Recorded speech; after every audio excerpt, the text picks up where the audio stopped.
The essential consonance between Plato and Kant was expressed in various forms by the Marburg school, although the spirit of the age was far more inclined to draw Plato over to Kant's transcendental side than to bring Kant over to Plato's transcendent side. Even so, that consonance was still far from being expressed through a logical diagram, although this is the only way to reconfigure the individual mind according to archetypal formal relations and render its reflective surface as clear as possible. In this chapter, Nous, we believe we have clarified sufficiently the presupposition of archaeological inquiry. Only by virtue of the peculiar relation between subjective thought, doxa, and objective thought, episteme, can one understand the need to construct a universal semiological instrument. For it is through the contemplation, through theoria, of the relations between archetypal forms that the philosopher becomes able to reconfigure the architecture of his own mental universe according to the structure of the forms of reality. And it is this very instrument that allows us to conclude the analogical identities between Kant and Plato. If philosophical theories are structures made of logical relations between concepts, then only a universal logical structure can frame the thought of both, thereby bringing identities and differences to light. Structure defines the relations among its internal elements. We can say that logical place signifies. If two concepts that appear different possess the same relational properties, determined by their specific position within a logical structure, then they are equivalent, analogous. In the chapter devoted to the construction of the archilogon, we shall show the relation of formal consonance between Plato's psyche and Kant's pure reason. At the moment when Kant deduces his categories, that is, the logical forms through which reason knows reality, he is in fact reconstructing, through a speculative act, the intuited archetypal forms, the forms through which reality has shaped human reason, and which Kant's consciousness reached and understood in the very act of depersonalizing itself. In the chapter Analogy, we shall discuss how Kant attains objectivity through the dialectical method, the mechanism of synthetic logic, in which two opposed elements are mediated by a third. In carrying out a structural deduction of which we shall speak in the chapter Pythagoras, in order to recover his categories, Kant reaches the noetic summit, albeit unconsciously, because he continues to advance, so to speak, with his back turned to the intelligible world, whose existence, in fidelity to his own criteria, he cannot prove by means of the instruments of science. The Kantian categories are among the highest fruits of the human spirit. The architecture of pure reason does indeed arise as the product of an individual mind, yet it is something more and something qualitatively different. In the speculative labor of reconstructing the categories, Kant's reflection subordinates itself to the logical forms determined by spacetime, and through this self-discipline it changes shape, assuming the very form to which it submits.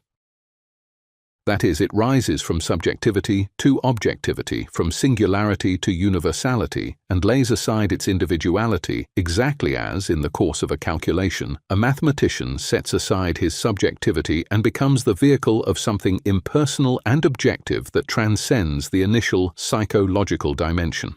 We are here in the sphere which, as Husserl writes, belongs to pure logic. The objective content of science, insofar as it truly fulfills the intention proper to it, is wholly independent of the subjectivity of the one who conducts the inquiry and of the peculiar nature of human beings. It is precisely an objective truth.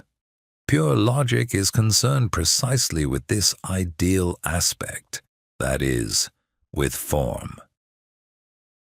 This means that it is not concerned with what belongs to the particular matter of specific individual sciences, with the contingent properties of their truths and of their forms of connection, but with what pertains in general to truths and to their theoretical interconnections. Therefore, every science, from the standpoint of objective theory, must conform to its laws, which possess an absolutely ideal character. Plato's ideas forms and the categories reconstructed by Kant are one and the same. The Platonic ideas, seen from above, are the expression of a supreme logic of reality. The Kantian categories, seen from below, are the catalogue of the possibilities of thought, organized into a complete and coherent system which a mind rediscovers within itself as reflections and reconstructs when it disciplines itself to think objectively. Subjective thought and objective thought are not two contrary opposites, but two correlative opposites. They represent the same path apprehended at two different stages of development and in two different configurations.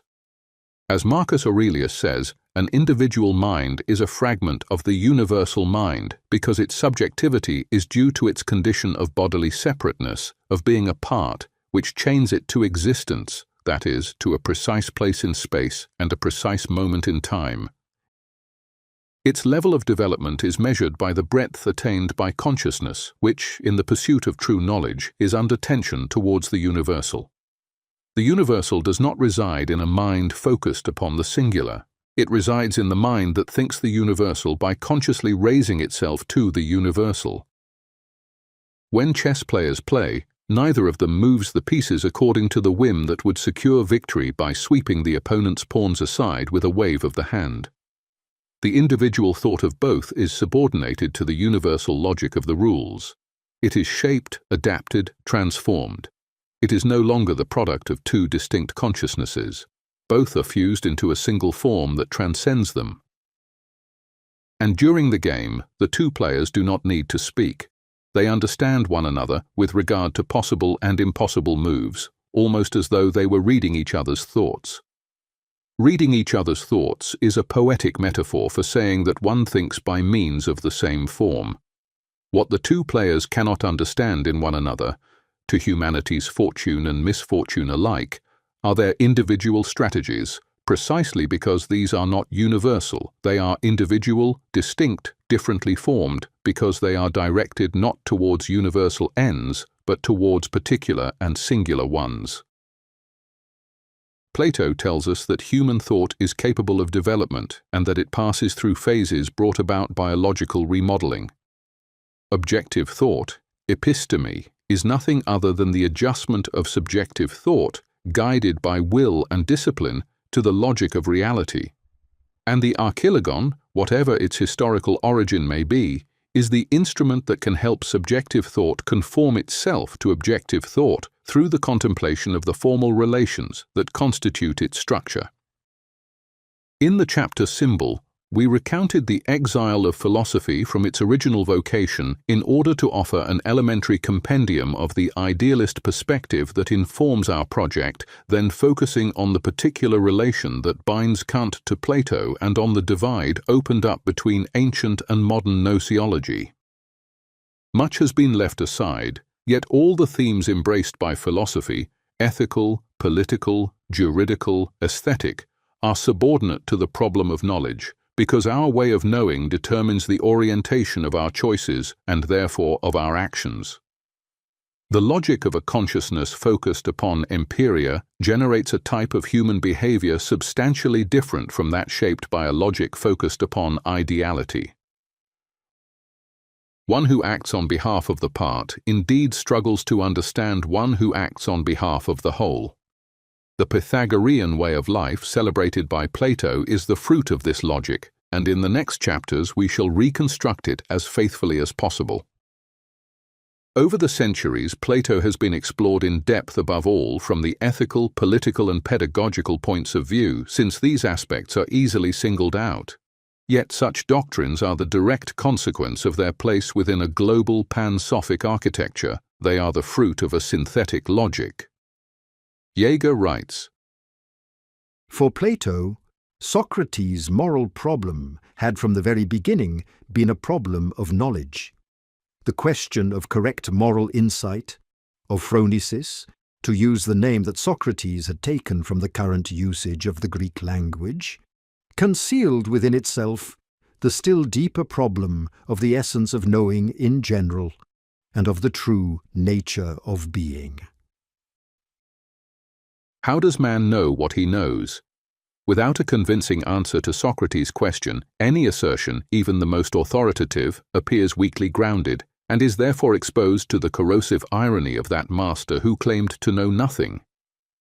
In the next chapters, we shall go back in order to take up once again and deepen the red thread of idealism, that is, its Pythagorean core, by recounting the community founded and guided by the greatest spiritual heir of Pythagoras. To the principle.